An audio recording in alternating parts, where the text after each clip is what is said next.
Hello guys, आज म परवलको fry बनाउन गइराखेको छु। सुरुदेखि अन्त्यसम्म हेरिदिनु। हेर्नु गाइज, म यो सबै परवल लिएको छु अनि म अब ताछ्न गइरहेको छु। अनि ताछेर अनि अगाडिको म तपाईहरुलाई देखाउने छु। यो सबै ताछिसक्नुपर्छ।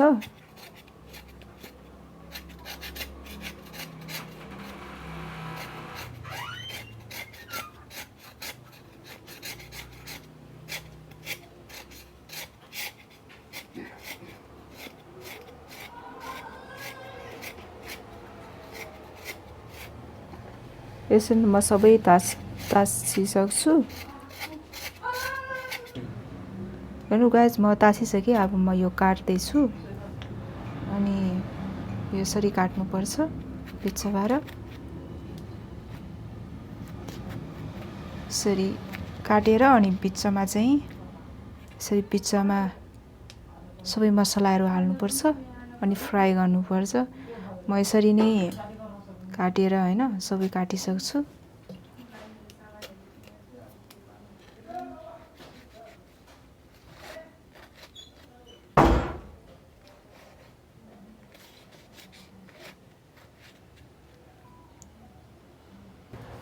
हेर्नु गाइज, यसरी नै म सबै काटिसकेँ।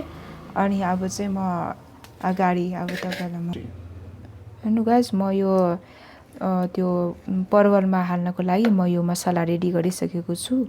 यसमा चाहिँ म बेसन हालेँ अनि त्यसपछि मिक्स मसाला अनि त्यसपछि नुन, बेसार अनि त्यसपछि चाहिँ गरम मसाला सबै म हालिसकेको छु। र अनि अब म चाहिँ यो यहाँ पेन पनि म बसालिसकेको छु, तात्न दिइसकेको छु। अनि त्यसपछि हेर्नु गाइज, म यो पेन बसालिसकेको छु, तताउन दिइसकेको छु। यहाँ म लो गरेको छु ग्यास। अनि अब म यसमा तेल हाल्दैछु।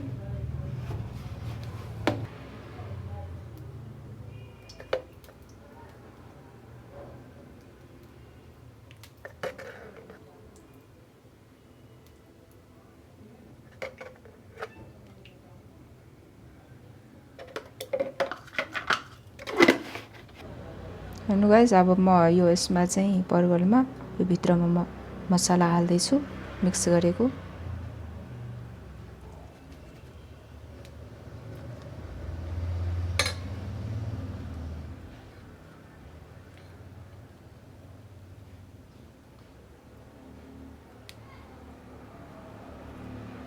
यसरी नै म यहाँ हाल्छु।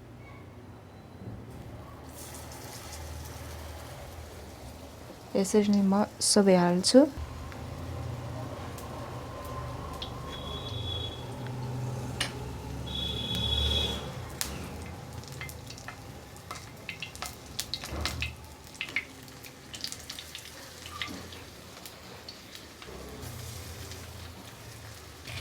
यो हेर्नुस् गाइज, म सबै हालिसकेँ। अब म यसलाई एकछिन म छोप्छु। हेर्नु गाइज, अब म यसलाई छोपिदिएँ। अब म 5 मिनट पछाडि चाहिँ हेर्छु ल।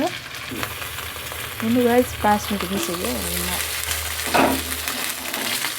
यसलाई पल्टाउन गइरहेको छु।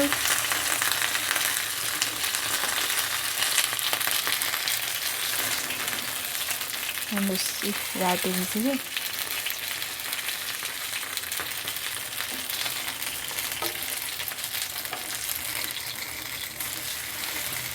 यसरी म सबैलाई पल्टाइसक्छु।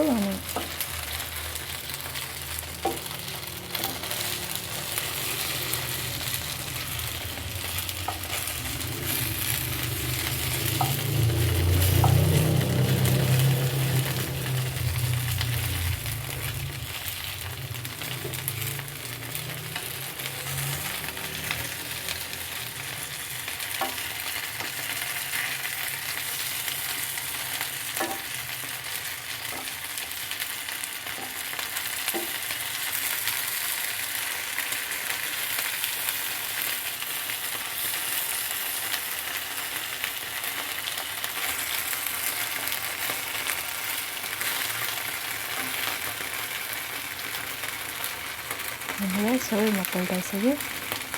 अब म फेरि यसलाई छोपिदिन्छु।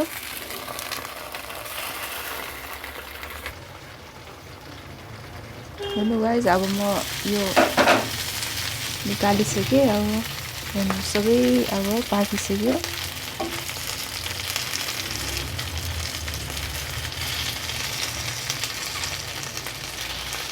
हल्का म थिचिदिन्छु।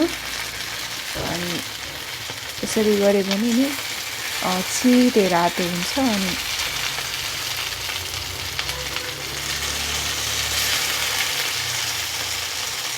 यो परवलभित्रको त्यो सबै पानीहरू सबै जान्छ।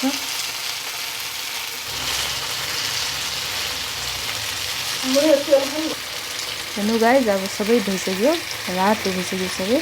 अनि सबै म निकाल्न गइरहेको छु।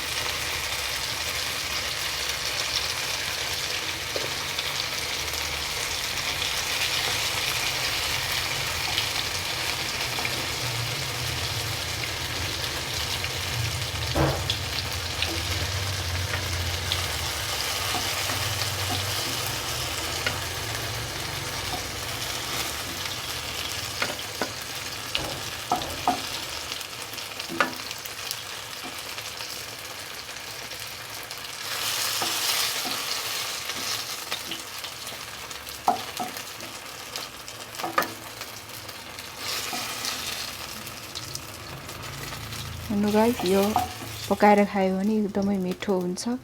तपाईँहरू पनि ट्राई गर्नु कोठामा। हेर्नु गाइस फेरि बारमा हाल्दैछु किनभने अझै थियो बाँकी।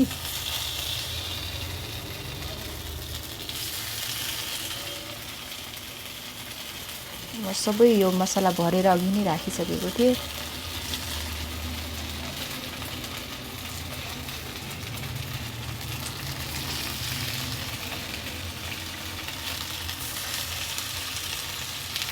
अब म यसलाई छोपिदिन्छु 5 मिनटको लागि।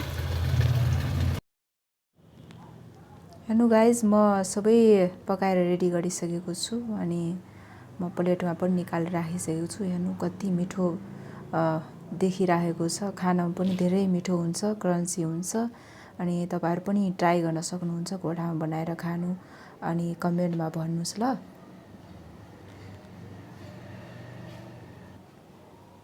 ल हेर्नुहोस् होला। अनि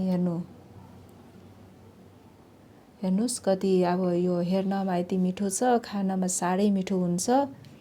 अनि म चाहिँ होइन अब मलाई चाहिँ कस्तो खानु मन लागिसक्यो, मैले खान्छु होइन। तपाईँहरू पनि ट्राई गर्नुहोस् अनि खानुहोस् अनि भन्नुहोस् ल। अब नेक्स्ट भिडियोमा भेट्नेछौँ।